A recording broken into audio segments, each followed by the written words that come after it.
Hey guys. You guys hear me okay? Lower this. Hey guys. Right. That. Prop up.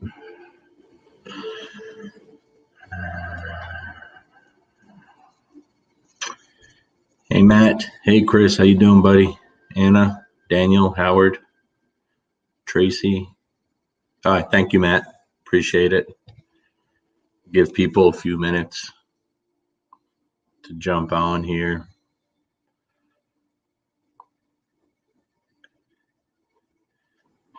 Yeah, I did, Tyler. I did tag out. Wasn't thrilled. Hey Joel, how are you, buddy? See you in a couple days. I can't believe that's here already. Wasn't thrilled with what I got, Tyler. I was hunting a couple of very large deer. One in particular was the biggest deer I've ever seen, but long story. Didn't work out the way I hoped. But it is what it is. Hey, Ari. Thanks, Ari. Appreciate that, buddy. Very much. Hey, Kashi. All right. Let people. Hey, Bob. Daniel. Hope you guys are all doing well on this crazy Monday. Hey, Lauren. Yeah, Lauren, it's I don't know. I don't even know where to start, to be honest with you, because it's some of the conversations and messages I've had this week. Hey, Karen, it's Barb. Hey, Danny, how are you, buddy? It's just really bothered me this week. You know, some of the stuff I'm seeing and hearing from people, it's very scary, very, very scary, and there's really no reason for it this time and day. You know, give people another minute and we'll get started.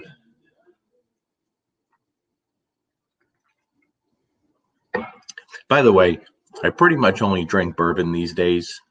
I have a drink period when I'm doing these lives, and I don't do many lives anymore. So it's been a while. I know it looks like I'm always drinking something, but it's really just for these lives. It just relaxes me, and I kind of enjoy it. You know. How are you out there, Danny? Hey, Jason. Yeah, good. Looking forward to seeing you, buddy. Hope everything's fairly normal. Hello, Carolyn. Yeah, Kristen, Mike. You don't see much here, but my house it's decorated. My wife goes all out, and since we had a couple trees up, and yes, a couple trees up all year, she's been going crazy. Hey, Joe, you shouldn't have done that. This won't be that exciting. Adam, what's going on, buddy? Nah, I keep trimming it. I don't want to look too dirty and musty. It's bad enough. I bought a new deodorant by accident. I didn't mean to. And I noticed I was out with a client this weekend. I was like, what the hell is that smell? And I realized it was me. Hey, Dallas, I was stinky. And I never stink. I don't get BO or anything like that. But this nasty deodorant was making me stink. You know, hey, Amanda, Kent, I was so embarrassed. I wanted to die. It was awful. It was absolutely terrible, man. You know, all right, we'll get started. We got over 100 people on here. Oh, boy. I'm not even sure where to start. You know, I'm just going to be honest here. This conversation, it isn't directed at anyone in particular. Believe me when I tell you, this is the culmination of, that's a big word for me, like literally hundreds of messages and phone calls that I've taken this month alone, and videos that people send me. It's really thrown me for a loop. It really has, because it's scary.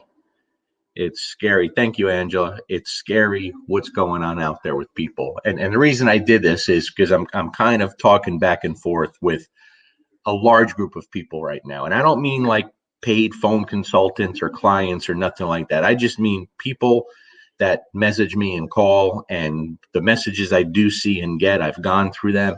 And some of the conversations I've had with people, guys,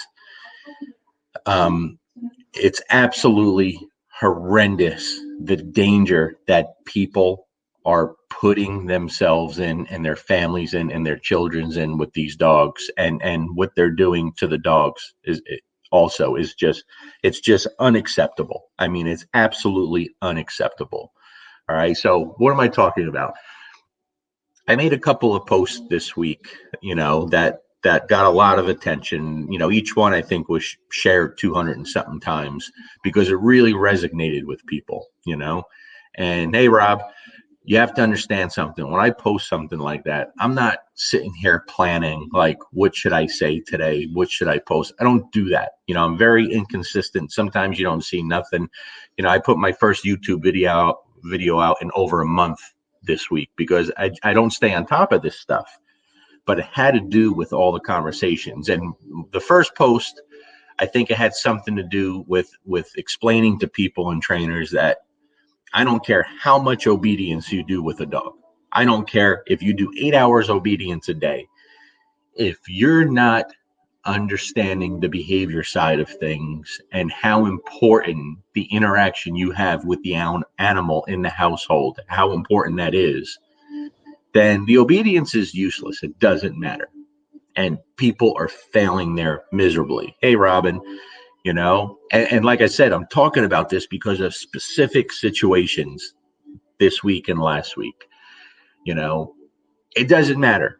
The obedience isn't going to fix that stuff. It's part of the equation and it helps, but you have to understand these little things that you allow to get by and that you think are cute, and the things you promote or don't stop. The destruction that you're creating with these animals, it's not fair. It's just not fair. And too many of the people I've talked with this week alone are in really dangerous situations because of it. I mean, outright dangerous situations. And then the other post I made, I said something to the effect, anyone who knows me well knows I have a huge respect and love for the working dog people out there. I spend a lot of time in that world, and I try to soak up as much as I can.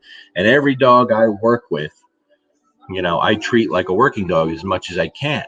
And the thing that I love about the working dog world, especially the top level trainers in the working dog world, or the people, the trainers, or just the clients or the hobbyists in general, they're always trying to learn more and improve and get better understanding the animal, right? But in the pet dog world, people just don't give a shit. They collect dogs like they're statues. They get a dog, they do nothing with it. And for the majority of people, not all, okay, but for the majority of people, they only reach out and seek education or help or a trainer when things get really bad, often when it's way too late, right? Again, that's a general statement. That doesn't apply to everyone. But then on top of that, you have people getting dogs, acquiring dogs that should never be in their home in the first place. The wrong dog with the wrong person. Wrong breed, wrong person. Wrong energy level, wrong household. And then what do? They get another dog to keep this one company, or maybe straighten out the problems. And it's a really vicious cycle, okay? And so again, I've talked to a bunch of people. This isn't one person, and I don't use names. And this isn't to, degrade anyone. So please don't ever think that, guys. That's why I've talked to you. It's why I've taken your calls, is because I do care about the situation you're in, and I'm trying to prevent something really bad from happening. All right. I'm talking about people talking to me this week where their own dog is attacking them, attacking their children. Big, powerful dogs. Every day this week, I've talked to people about that. And this is what I do. when someone reaches out to me over and over and tries to hire me, okay, I'm not easy. I don't take on a lot of people, guys. I'm not this big, huge facility where I'm trying to make $1 million a year and I have a bunch of trainers. Anyone who's a client of mine knows I push them away over and over and over until finally I give in and I say, okay, I'll take you on. Because if I'm going to take you on as a client, you have to understand something I take really serious, like really serious. I don't take it lightly. And when someone hands me that check, a lot of money to work with your dog, for me, it's a lifelong commitment to that animal. I am your trainer for the life of that dog as long as you want me. And I'm going to give you everything I have, everything. But with that comes honesty. I'm going to be honest with you. I'm going to tell you when you're doing wrong. I'm going to tell you when you're doing right. I'll be your biggest cheerleader. But at the same time, when I see you're doing things that are affecting the animal in a negative way, I'm going to let you know. Because as much as I care about you and respect you and value your trust in me, I have to put the animal first. I have to. That's what you're paying me for. Okay, I'm going to treat you great. We're going to have a relationship. I promise you. But I have to put the animal first. Catray family in the video, I'll send you a text 2 other times before this last one. Yeah, and it really bothered me, you know. I'm talking about dogs pissing all over the house, attacking their owner, not letting owners on the couch, dogs attacking children, you know, and I'm watching videos of things that people send me. And at first I'm thinking like it's a joke, like people are just trying to get me riled up. And then I realized they're dead serious. And I don't get it. So I'm going to give you a list of things here. I'm going to speak to you like you're an average dog owner, not a dog trainer. Okay. Certain things that I require for people when they have a dangerous situation. All right. And I just some of the things that I insist that everyone does. And if they can't do these things, I can't work with them. I just can't, because I'm not going to take their money for nothing. It's not going to happen. I don't need it. I don't need it. I'm in a very great situation to where I can pick and choose who I work with. And the people I work with are the people that say, tell me what to do and I'll do it. Okay. So let's talk about this. Let's say you're an average dog owner. Excuse me.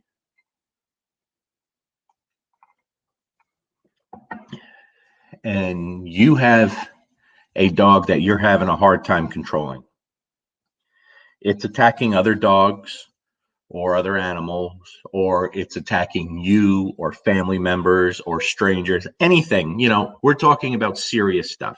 That's what I'm focusing on right now. And then I'll try to get to some of your questions that you asked earlier. So when you have that situation, okay, to truly change that, I mean, truly fix it. I mean, to where you're not just managing it, because if you manage something, eventually you're going to fail. 100% of the time, there's going to be a mistake made and you're going to fail. That's just the way it is, okay? But to truly change it, and I'm speaking from experience here, I've done it, but I'm 10% of the equation. And the tremendous people I work with are 90% of the equation. And it takes that person to say, tell me what to do and I'll do it, to change the most difficult cases. All right. So whether it's dog on dog aggression in the same home or the things I've mentioned before, you're not going to punish that out of a dog, no matter what anyone tells you. Okay. Then we start playing semantics and people want to talk about definitions and terms, right? Well, if you stop a behavior, that's the definition of punishment. I don't give a shit about definitions. You know why? Because dogs don't read and they don't give a shit about definitions. I don't care about none of that stuff. I don't care about what this book says or what this definition in the dictionary means. I don't give a shit about that. Just trying to punish that away, it's not going to work, because you can't punish a mindset behavior out of a dog. What do I mean by that? If you have a dog that jumps on people, that digs in the backyard, that counter surfs, that charges the door, you could very quickly apply proper punishment at the right level and the right time and stop those behaviors immediately. That's not even an effort stopping those behaviors, right? But those are actual voluntary behaviors that the dog is choosing to do. They enjoy doing it. They get gratification out of doing it, and they've never been shown another way. So they do it, right? They're going to push the envelope whenever they can. They're going to take advantage of everything they can. They're dogs, they're animals. That's what they do. So punishing those behaviors is a very quick fix.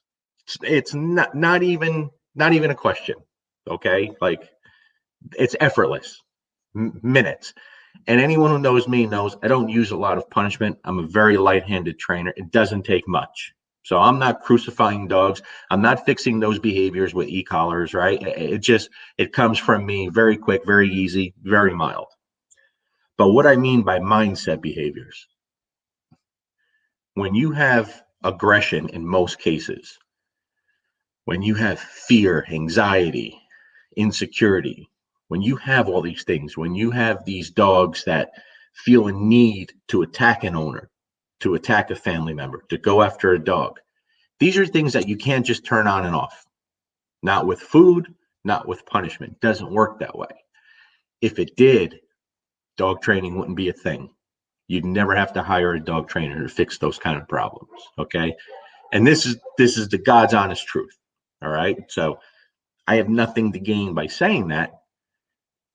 Trying to get people help without them spending a ton of money for no results, because that's what the majority of people do. They spend thousands of dollars with the dog trainer and they get no results. Why? Because you take a dog. All right, I'll use a specific example. Dogs biting the owner, right? Dogs biting the owner, fairly constantly getting worse. Dogs peeing in the house. The dog is claiming furniture. All these things. These are things that I've dealt with this week, right? Dog is biting children. All these things. The majority of dog trainers you go to, they're going to put your dog in an obedience program. Not everybody. So please don't take that. There's phenomenal people on here right now watching that could fix these things. I'm talking to the average dog owner or the new trainer. They're going to take these dogs and they're going to put it in an obedience program. They're going to teach it. Come, sit down, place. They're going to teach your dog to be flattened out on a place board for hours at a time, and they're going to think they're doing something. They're going to brag about how awesome this is. Hey, I had that dog there for 6 hours. That's not dog training. That fixes nothing. Okay. And by the way, a monkey could teach a dog how to place on something in less than 5 minutes. Dog training is much bigger than that. There's a lot more to that. Not saying I don't teach that, but it's a very small part of it, right?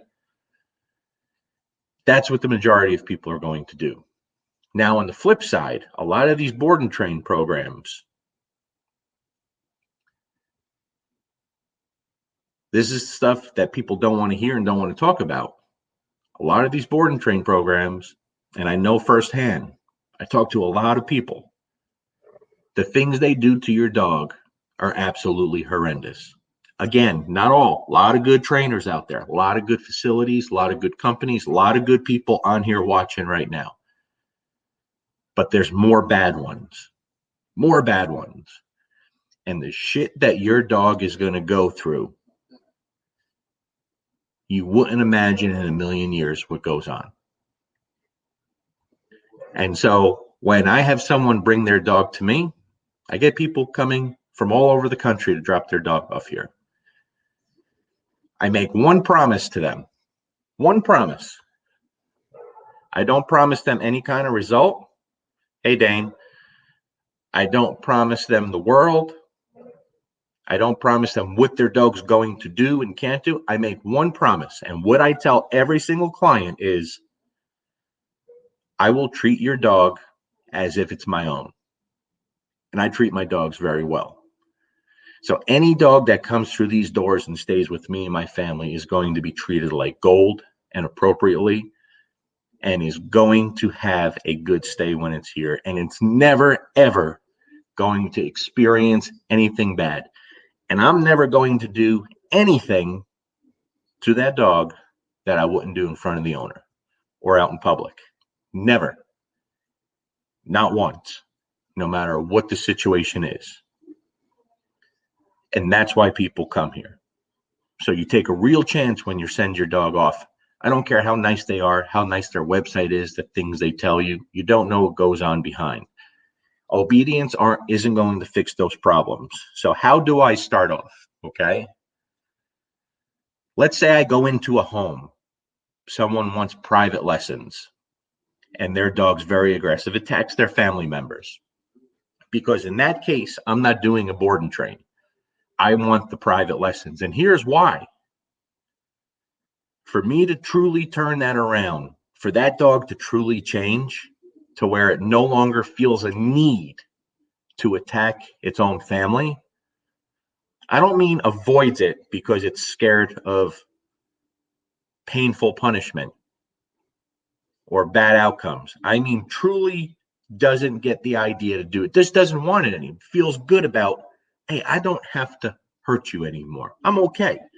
To get to that level, in my opinion, and the way I see things, and I've been very successful at this, it has to come from the owners.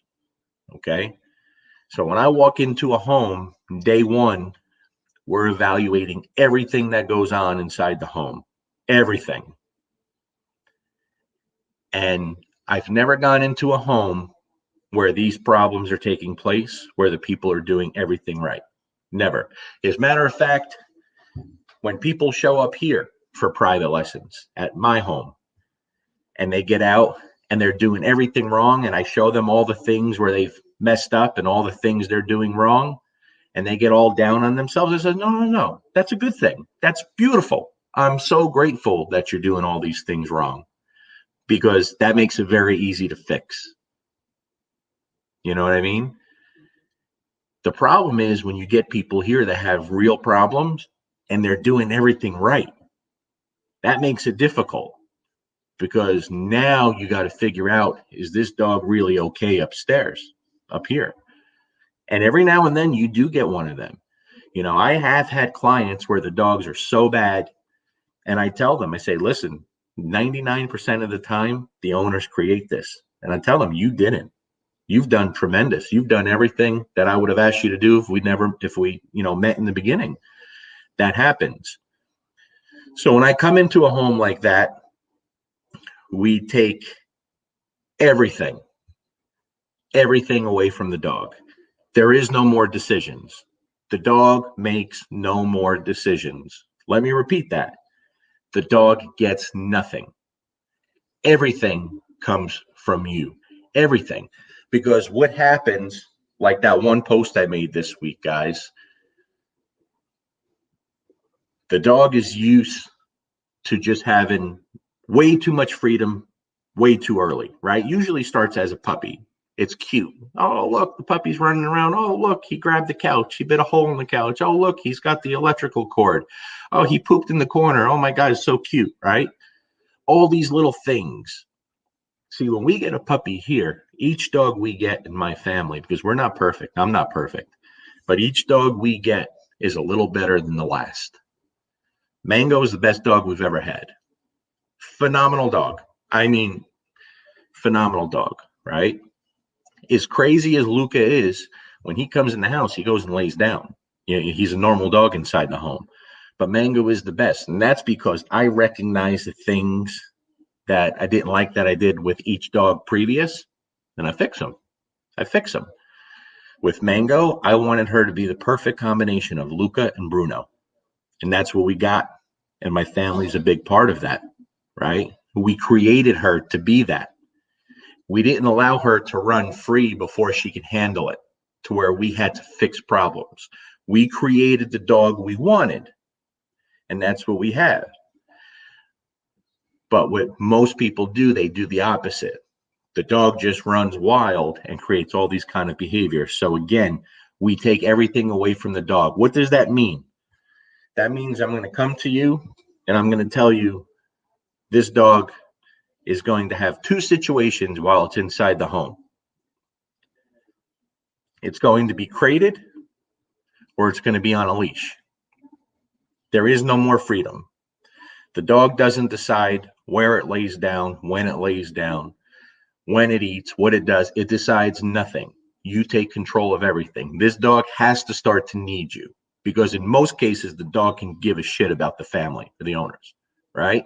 The dog runs the show.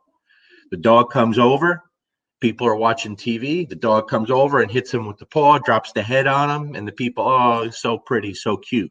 Well, in essence, what that dog is telling you is, hey, bitch, pet me. I want affection now. And that's what you do, right? We get people that set up bells by their door, and they think it's cute to teach their puppies to ring the bell to go out, right? Look what I taught. So cute, so smart. Sure. The puppy goes over, rings the bell, and says, hey, asshole, let me out. I want to go play, right? It was great if they only did it because they had to go to the bathroom, but what's going to happen? Dog feels like going out. Let me get the dumbass over there to come let me out.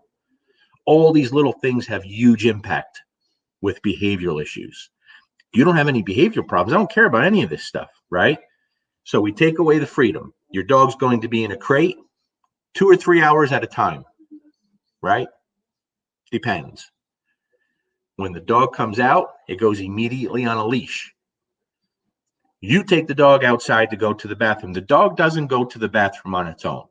You put the dog on a long line, you take it out, you release the dog, free dog, whatever you use. Now you get to go sniff, you get to pee, you get to poop, and when you're done, we go back in. And now the dog can be out with you 15 minutes to 30 minutes. Whatever you're doing, the dog is with you.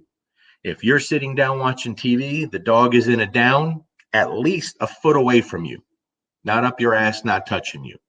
Okay? You get up to go to the bathroom, the dog comes with you, but it stays outside the door. It's not sitting on your feet. 15, 30 minutes, it's back in the crate. And we rotate that all day long. 24 hours a day, that dog's under control. The dog eats in the crate. The food goes in the bowl, it's got 10 minutes. If it's not eating in 10 minutes, the food goes away. There's no more talking. There's no affection. If you are going to give the dog any kind of attention, it's going to be on your terms, without the dog pushing up against you, touching you. It's going to be very calm, very subtle, underneath the neck or on the side of the body, very calm, and then you're sending the dog away, creating space. You're controlling all the space. Okay? All these little things matter. The dog drinks when you bring it to the water. There's no treats. There's no people food. There's no snacks. There's no nothing. Everything has to be regimented out the ass constantly. Okay? If you're going to fix the problems I'm talking about. Now,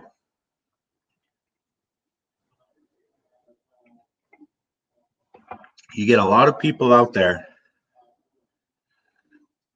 that can talk about dog training, right? Can show you things and point things out and can have knowledge in a lot of areas of dog training.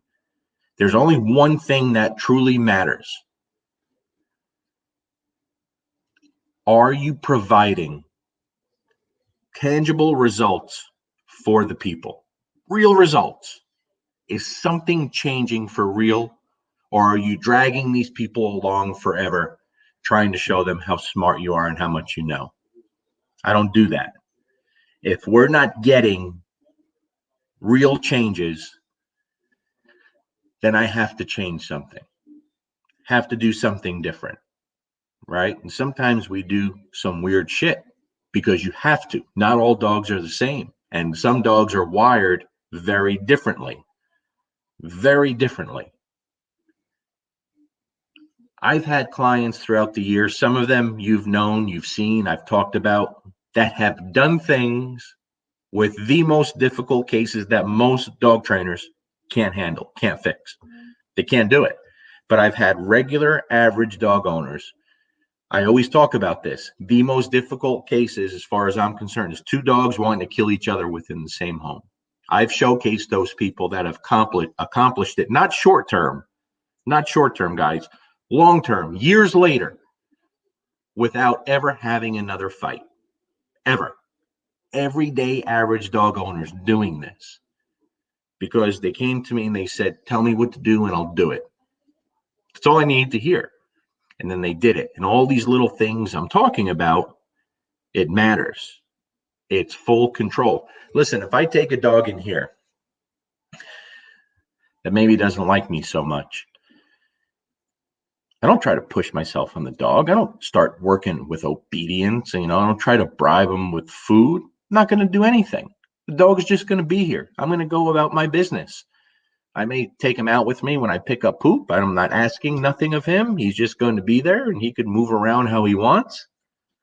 But no matter how much he dislikes me or has no interest in me, what's going to happen around day 3, maybe day 4, a little longer, is eventually when I walk out there where the dogs stay, instead of a mean stare or a growl or a snarl or tension, what's going to happen day 3 or day 4 is the tail's going to be going, the ass is going to be going, and every single dog is going to be happy to see me because every dog needs somebody.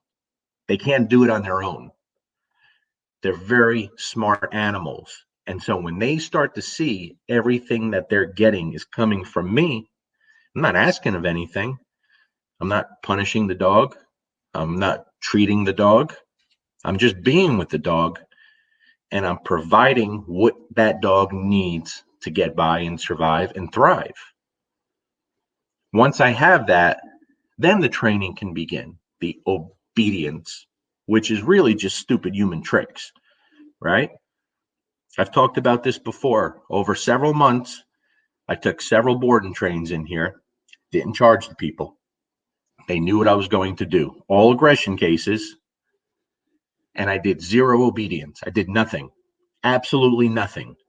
The only thing I did was take the dogs for a walk on my terms. 100% of the dogs got rid of their problems. Every single one. No obedience, no training. Okay? Here's why.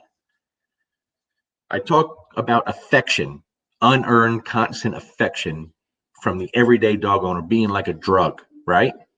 You have to understand something. That's not natural for a dog. It's not natural for you to be up your dog's ass doing baby talk and coddling him and touching them and petting them and doing dumb shit all day long. It's not natural for them. You're making them into something they are not. But what happens very quickly is the dog starts getting used to that and they become to expect it and they get addicted to it. It creates an excitement, not a healthy excitement. But more importantly, you, the owner, is addicted to it. You have to get it because it makes you feel good. And you're doing that not to benefit the dog, but to benefit yourself, right? So what happens when the dog comes here, why they succeed without me doing anything is because I move it out of the crack house. I take it out of the crack house and I bring it into a rehab here. I get it clean slate. I remove it from the drugs, which is the owner, the addiction. I take it out of that environment.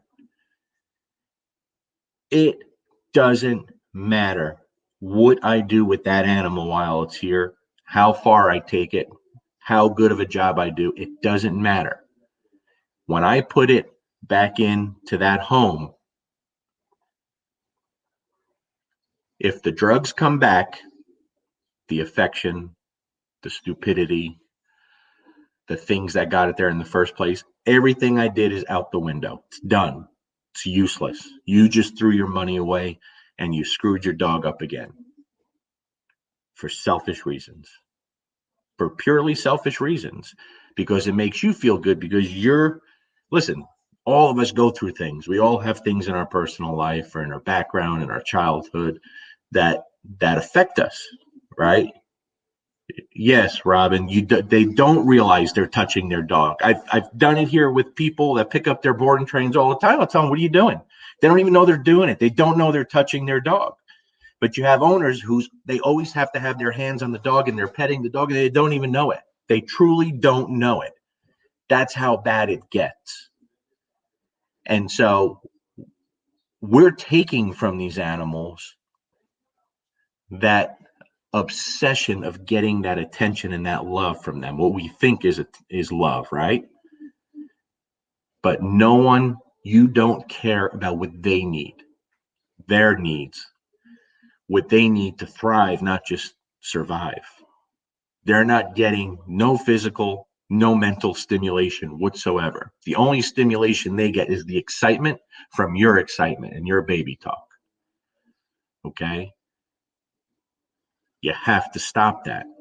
You have to stop that. So I had a laugh. Dave Croyer commented on something I posted. He said, "You're always posting this heavy shit, or deep shit, whatever he said." And I had a laugh, and I get it. He's right, but I'm not doing it to try to get attention and for a specific reason. You have to understand the people I talk to every day, guys. I mean, I've shown some of you the messages, okay? Tens of thousands of messages, and it's always the same stuff. The dog's going to die. I'm losing my dog. I get the videos. I see the videos.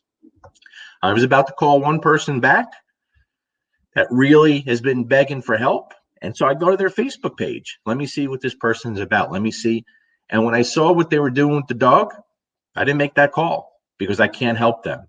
I can't help them because not only do they do the wrong thing, but they find it amusing to do dangerous stuff to their dog. And I won't work with someone like that. I can't. They would think I'm the devil. I can't work with someone like that. I have no interest. I can't change them. I can't change someone from being an asshole. I can't do it. I can educate you, but if you're an asshole, you're an asshole. I can't help you. I'm sorry. I know that's very brutal, and but it's honest. You know. Yeah, Lauren. But that's just that's it, guys. You know. I'd love to bring some of these people on, these pet dog owners that I talk to, just to show you what I'm talking about. You understand why I say the things I do and why I post the things I do. But I've talked about this a lot lately. We as professional dog trainers, we are absolutely failing the general public. And that's where the numbers are, right? The general public. So everyone talks about keeping dogs out of the shelters, right? Keeping dogs alive, keeping dogs in the home. I think the only real way to do that, and it's not going to happen overnight. That's why I'm so big on taking young people, children, and educating them properly. Because when you take a child, whether he's 10 years old or 15 years old or 16 years old, and you educate him and you get them to understand how a dog really needs to live and how a dog thinks, what the animal is, that's someone that in a few years is going to be an adult and old enough to go get their own dog.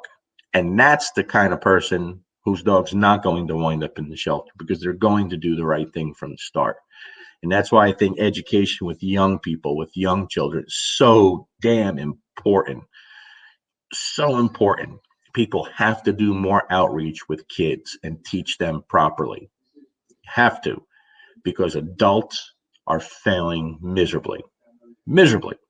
I mean, it's a damn shame. It really is.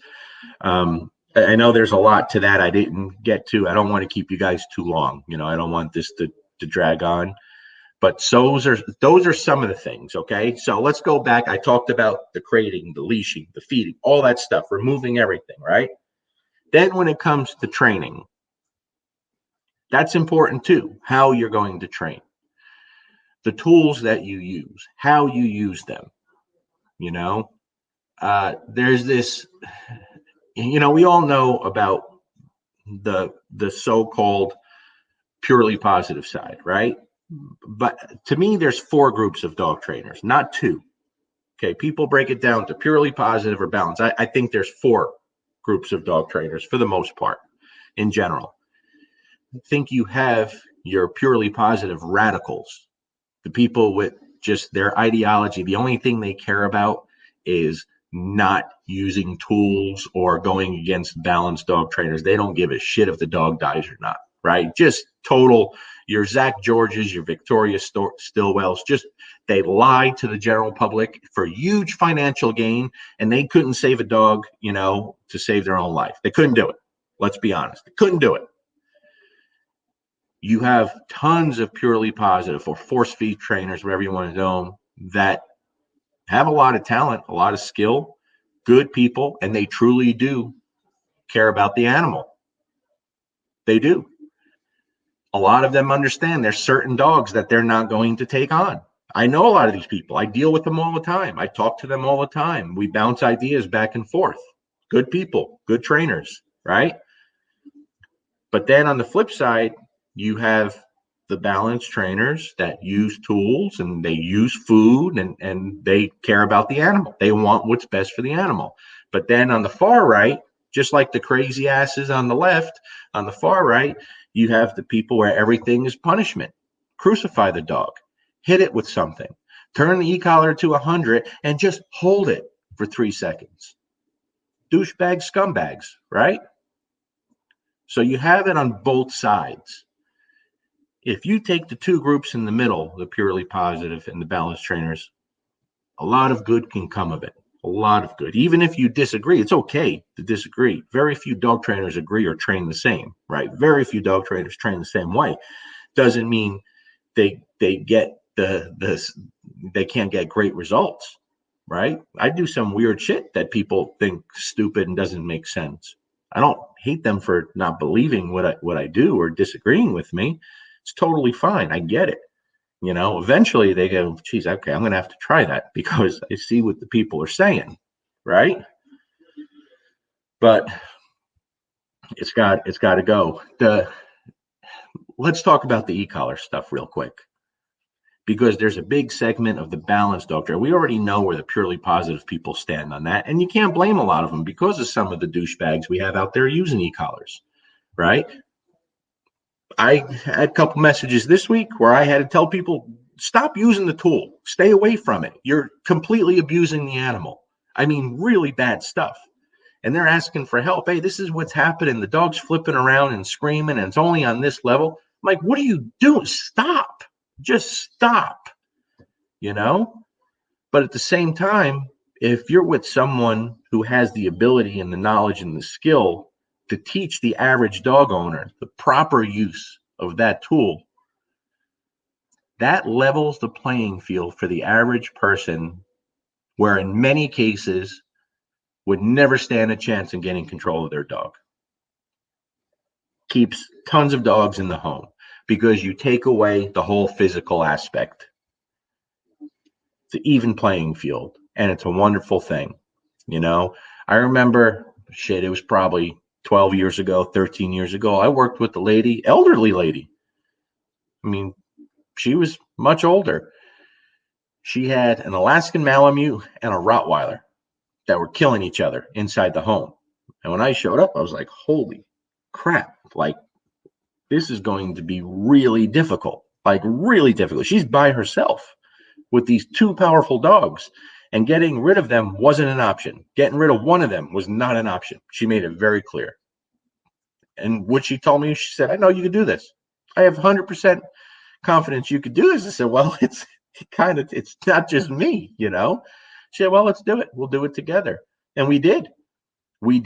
But a big part of that was because of the e-collar work, not because we were punishing aggression and correcting. It had nothing to do with that. I don't think we ever had to correct the dogs with the e-collars, but we taught the dog a communication system that made it easy for her to get through to the dogs without force, without compulsion, without anger, without her physical disabilities.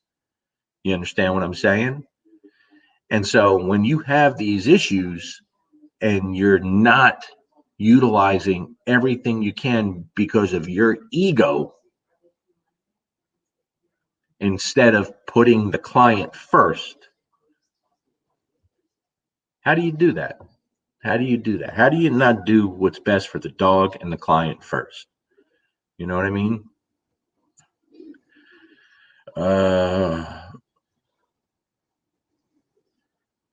Yeah, it's absolute. Listen, Robin, that's every day. That's every day. Watching videos of trainers using e-collars as a dog is not only being harmed, but completely confused and is shaking and freaking out, and they think that's great stuff. They post, yeah, they do, they do, they really do, 100%, every single day, every single day. You know what I mean? Every day. So, um, I'm not perfect. I have a lot of flaws, but a lot of the stuff that I post, whether I'm talking about something or I'm posting a video with a client's dog or with my own dogs, usually I'm doing it because I'm trying to address people I've been talking to, or I think it could help somebody. That's it. I think it could help someone. So the video I posted with Mango the other day, where we're playing with the frisbee and I'm sitting on the ground, I can't believe the response people had over that. Because you have any idea how many people never thought of having a really calm, loving, quiet play session with a Malinois? People don't think of simple things like that.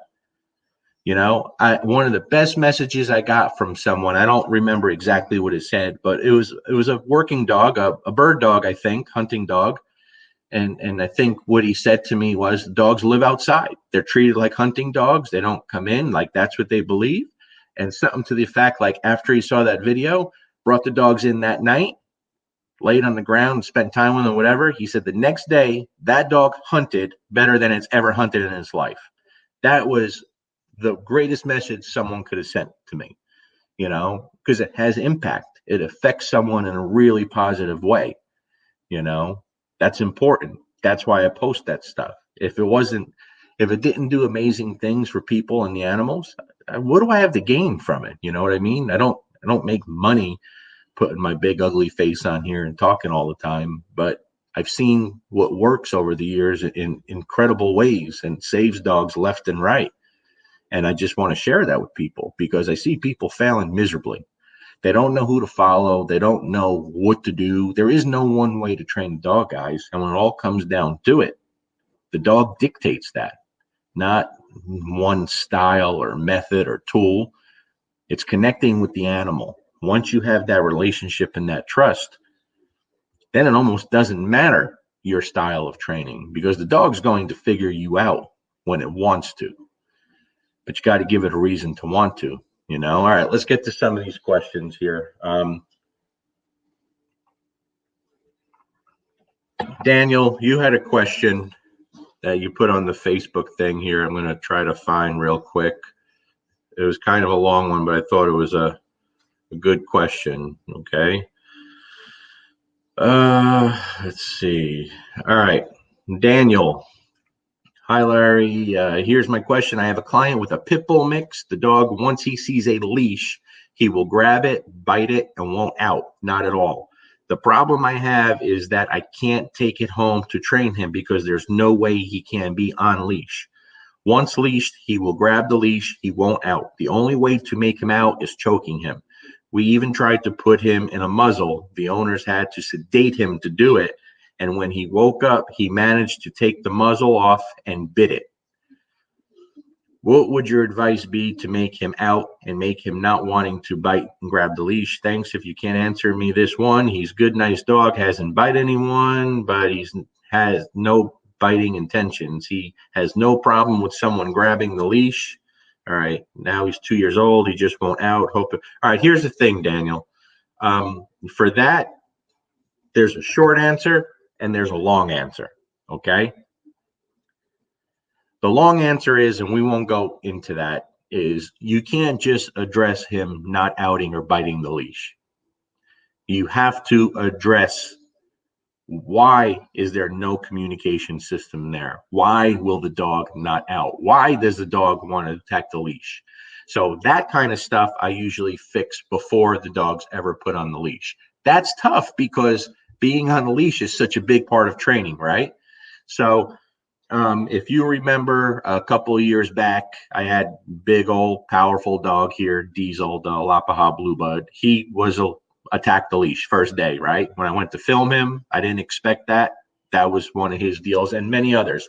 So there's a couple things that you could do to fix that quickly, Daniel. Okay. For one, before you fix that, you have to work on the out. You have to teach the dog an out and teach the dog how to be calmer. But for two, to make it quick, for one, you could switch to a metal leash. Thick metal leash that's not enjoyable to bite. He may still bite it. It might not change. But one of the things that I go to there is I go right to 2 leashes. Okay. I've seen people put an e-collar on the dog and light them up with no training. I don't prefer that. Very rarely in my life have I put an e-collar on a dog with no training and corrected the dog for something. I think I've done it twice in my life and for very specific reasons. So in that case, I'm going to put a metal leash on first, probably 2 metal leashes. All right. And when he bites the one, I'm going to use the other one to control him and to correct him and to get him off. That's a start. Without knowing what he does from there, it's very, very hard to say. Now, with that being said, I'd want this dog trained properly with an e-collar, but at the same time, if he can't be on leash, that makes it a little tougher. Okay. So I'm going to try to give him the second leash if he takes it, but using 2 leashes, I'm still going to try to condition him properly with the e-collar. This is after adding 2 leashes. 2 leashes is the first thing, right? If you can get him to only focus on 1 leash, then you're going to start the conditioning process using the other. And I'm probably going to push it a little faster. I'm probably going to use a little more pressure to teach the dog kind of an idea what it is. And after a few days, if you can get some conditioning done in a few days, then I would correct that behavior very quickly, very harshly, and go from there. There's multiple things I would do here, Daniel, but you have to address why is this dog so crazy before you get to that point. You know what I mean? If the leash is in the mouth, the metal leash is in the mouth, I'm going to give it a good pop, and it's not going to be comfortable to him. It's not going to be pleasant. It has to be unpleasant in that situation because that's just chaos. That's not just jumping on a counter or jumping on people. I know what you're talking about there. I've dealt with it. I've seen it, but I've never had a hard time stopping it. And 2 leashes is usually very, very beneficial. All right. Let's see here.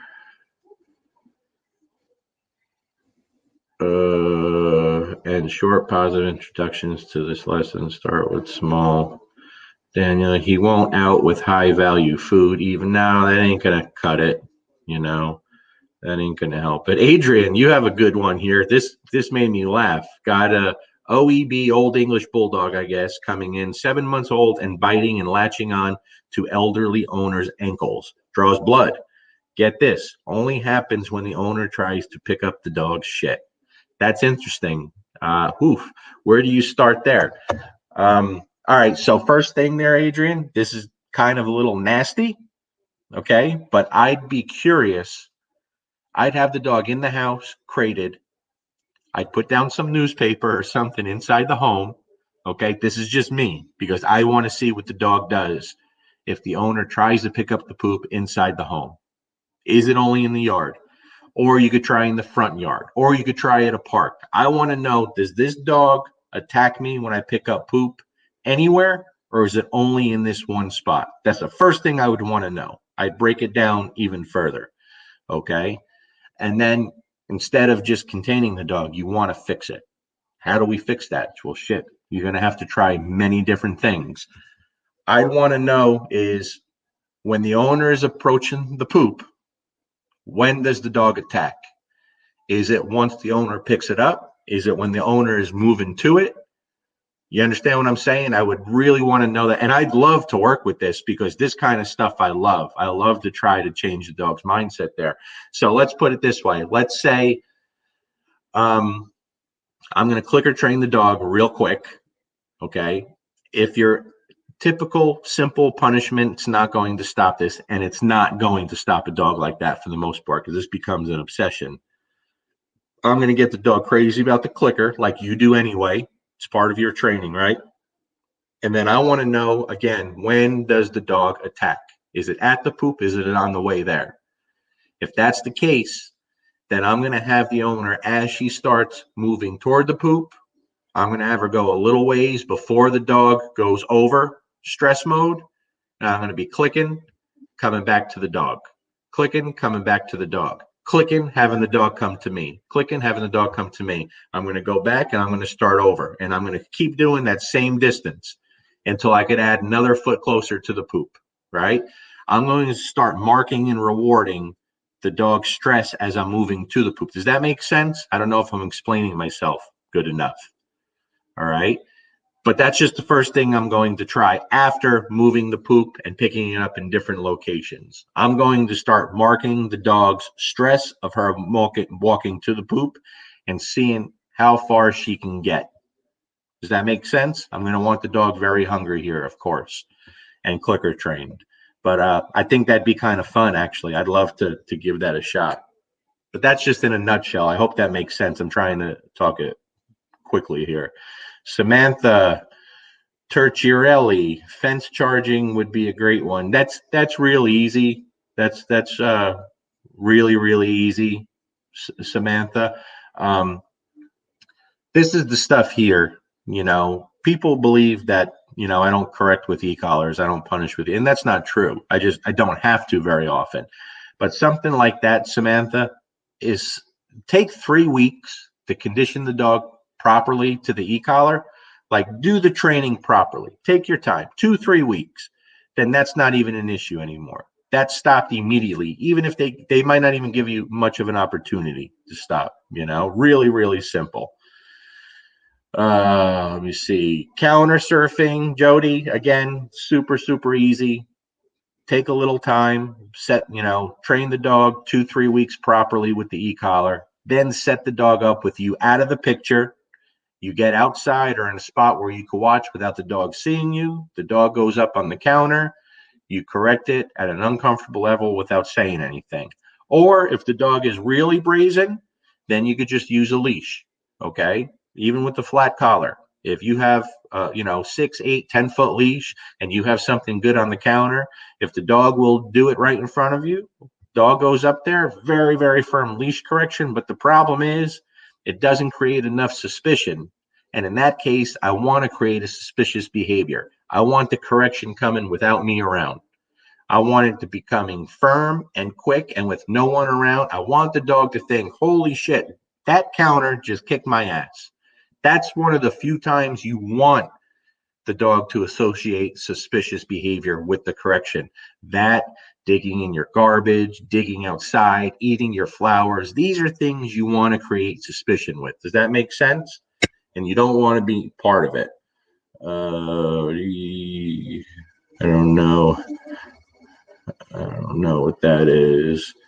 My buddy Adam sent something here, but it's a video, so I can't play that right now. I don't think we had a lot of questions. If you have questions here, I'll try to.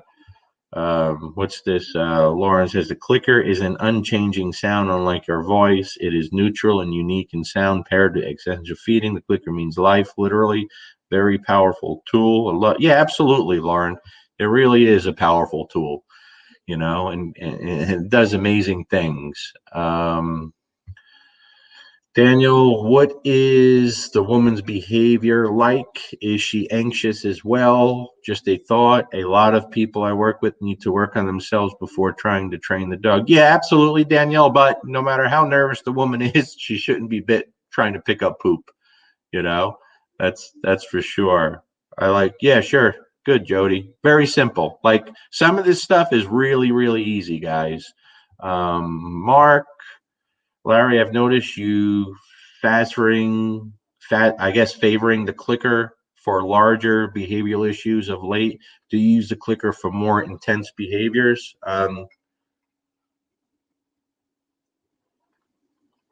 Mark, I use more verbal markers than clicker, but I do like the clicker for specific things. Okay. I train both. I train both. And each dog is different. For example, with Luca, all verbal markers for most of his life, but Luca's really, really intense, like psychotic. So when I would want to teach a more complex behavior, let's say like a reverse handstand, I didn't want him too hyped up. And I trained him to be hyped up off the verbal marker from me. I created that purposely. Okay. Maybe not the smartest thing, but I created. I wanted him to be insane when he heard my verbal marker, and he is. So to teach him a complicated behavior like a reverse handstand, I couldn't have him get so jacked up because of my verbal marker. So I clicker trained that. He understood it very well, but it didn't elicit the same kind of insanity as my verbal marker. Okay. With a lot of behavioral things, yes, I like the clicker very much so. And I use it a lot to stop unwanted behaviors, like a lot. And I, in my opinion and experience, it's definitely better for that than a verbal marker. Hannah, let's see. Hannah, what is your take on redirected aggression on the handler? Situation was dog was reacting to another dog. It's just frustration, Hannah. It's frustration and a lack of respect.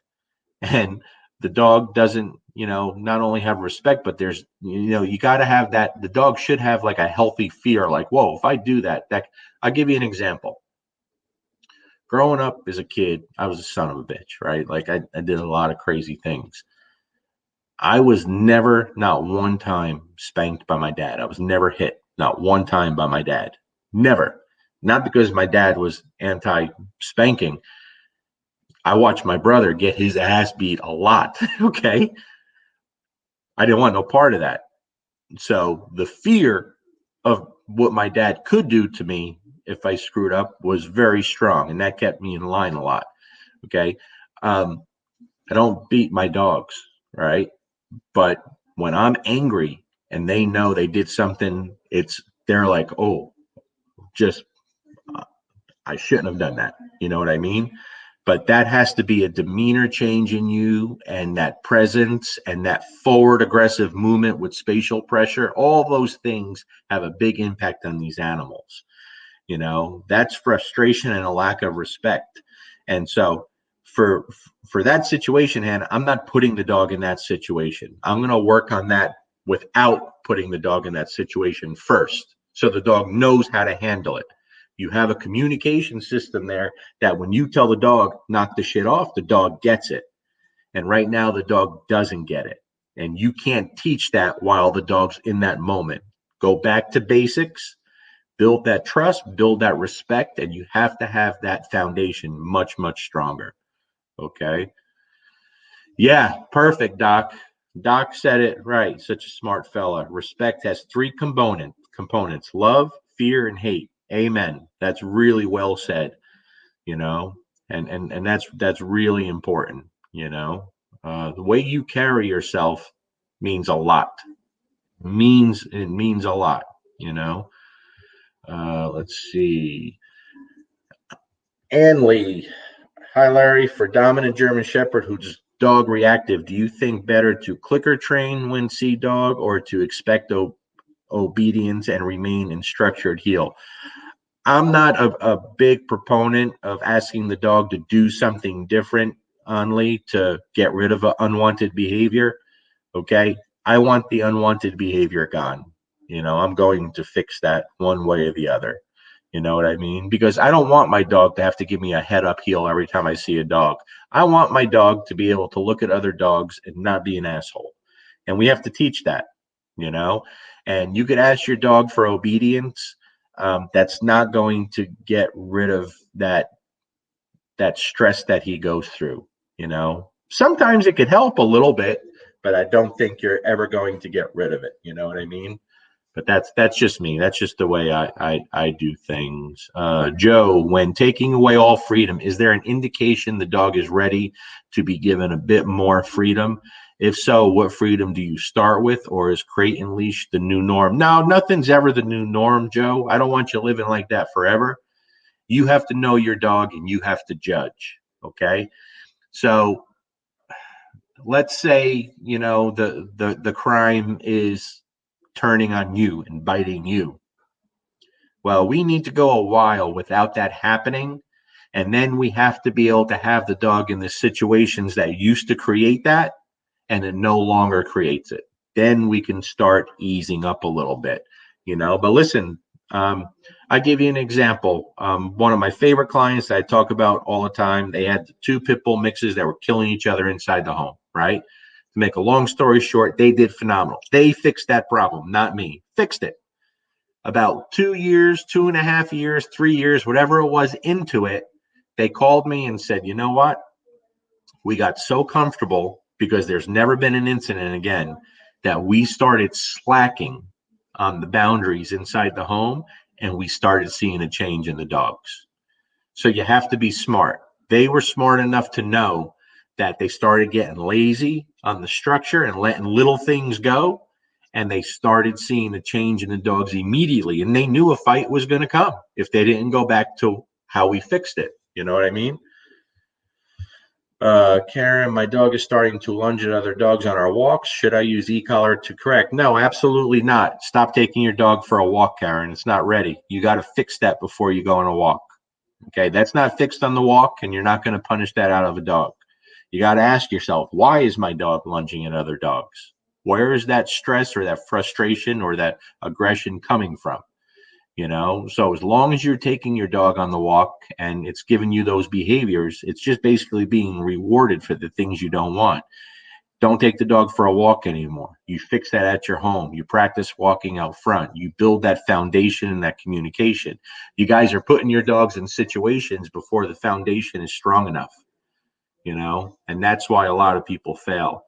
You know what I mean? Let me see. What's this here? Shelly, I have a German Shepherd, 11 months, very obedient, except when walking. She is starting to bark crazy at every dog. Well, again, Shelly, that's, 8, 9, 10 months old. That's around where that starts. That's where you start seeing the real dog, especially with the Shepherds. Like I've said it over and over. I can make a living just on training German Shepherds, you know? Same thing I told the last person. The dog's not ready to go on those walks. You have to do more obedience. You have to have a stronger foundation, more respect, and a more confident dog. And that communication system has to be, if your dog gets a little fired up when it sees a dog, so be it. But the dog, when you say, hey, knock the shit off, it has to knock the shit off. It's that simple. If you don't have that, then you can't put the dog in that situation. Daniel, Larry, what's your opinion about let dog owners who overanalyze everything about their dog? Yeah.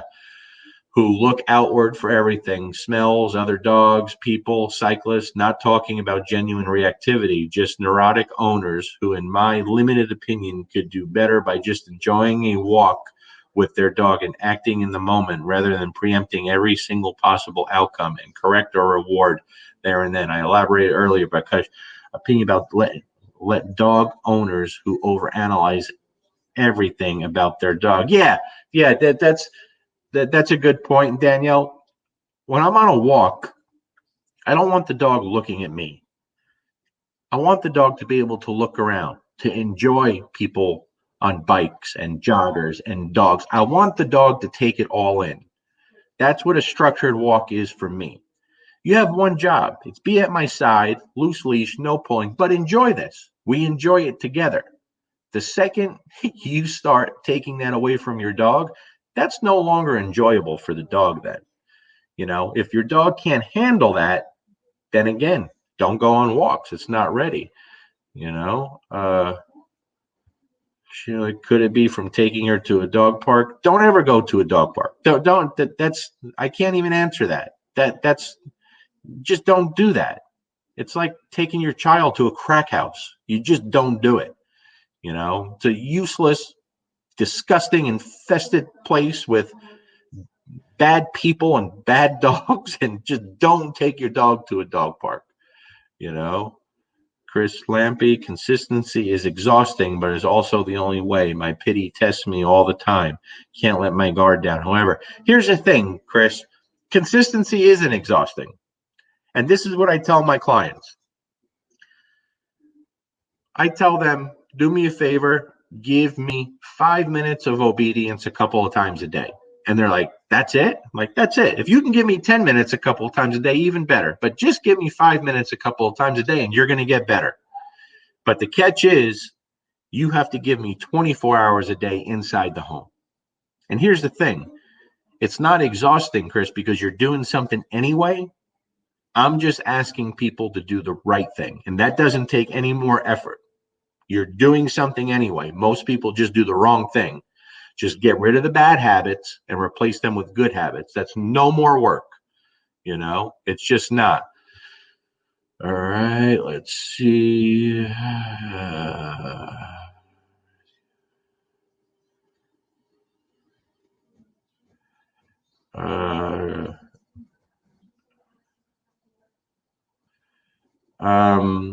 Isabel, I would love to know what you think about dogs who self-mutilate. That's tough, Isabel. That's awful. I've seen it with a lot of shepherds. Eating their legs, biting their tails. It's tough. It's really tough. Sometimes, and what I've noticed, and what I see a lot, German shepherds do that a lot. And here's my theory with that. This is just my theory, but I have had pretty good success with it, and I think I may kind of understand why here. It's my belief that, listen, most dogs go into a pet dog home. They don't get the physical or mental stimulation they need, right? They just don't. Most dogs. I think the more intelligent breeds, the border collies, the German shepherds, the Rottweilers, especially the shepherds, they seem to be very sensitive in that area. I truly believe that when they're given nothing, they don't have a purpose. A lot of the dogs that do this are left alone a lot or left outside. I think it creates some serious psychological problems. I really do. I don't think they're meant to not be told what to do. They need something to do. And so with a lot of the shepherds that I've dealt with, chasing their tail, biting their legs, the second we put them to work and really push them in the obedience in this case and give them a lot more structure, those behaviors usually go away.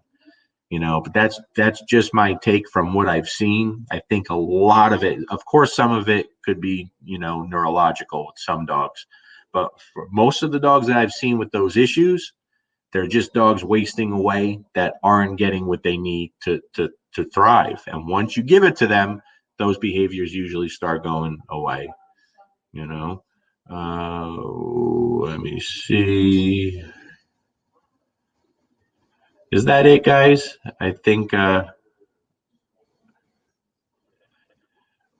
that's about it. I don't want to keep you guys too long, but guys, this is a real serious subject to me. I mean, we got to do better, man. We're putting children at risk. We're putting dogs' lives at risk because of people that want to collect dogs and do nothing with them. It's not right. If you're going to get a dog, educate yourself, hire a professional, do something. And Lord Almighty, if you don't have your first dog in check and really squared away, don't get another dog. Don't do it. Just don't do it. You're making it that much more difficult. You got to do something, guys. These dogs, it's the greatest animal in the world. They wake up every single day thinking this is going to be the best day of my life, and how much they're crazy about you. How much they're just so happy to wake up with you. And every day is going to be the greatest day of their life. Don't let them down. Don't be an asshole. You got to do something. You got to do something with them. They deserve more than what we're giving them. They just do. Everybody has busy lives. I get it. We all have responsibilities. If you can't sacrifice a little time every day to give to your animal, don't get one. Just don't get one. It's not fair. It's not right, and it creates a lot of problems. And every time I go to a shelter, and I don't do it often, but when I do, it's just so heartbreaking to me. No dog should ever be put in that situation. And you know, dogs aren't in shelters because they're not spayed or neutered. They're in shelters because of irresponsible assholes.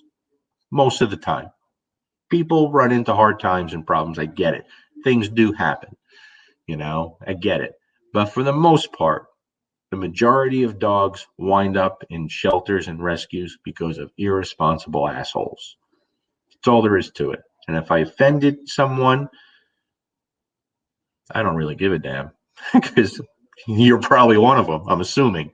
You know what I mean? I put the dogs first. That's all. Because they don't have a voice, and we should be doing what's right by them. Okay, folks? So we're at 1 hour and 17 minutes. I got my Packmaster's hat. I got my Martin System gym covering COVID protector. I hope everyone's staying safe, guys. I really do. It's crazy time. Be grateful for what you have. And, if I can help in any way, just hit me up. I do the best I can. I'm not perfect. I don't have all the answers, and the things I tell you, I'm not saying it's the only way. I'm not even telling you it's the best way. I'm just trying to tell people this is what I do. This is how I do things. And I've done okay for myself with it for, a pretty long time. So I got to be doing something right, but I'm always willing. If I see something better out there, you better know I'm going to be trying it. Okay, folks, I'm going to go hang out with my family now. Go take the dogs out, go play out in the cold. It's really cold here today, and I love that. I love late night games with the dogs out in the cold.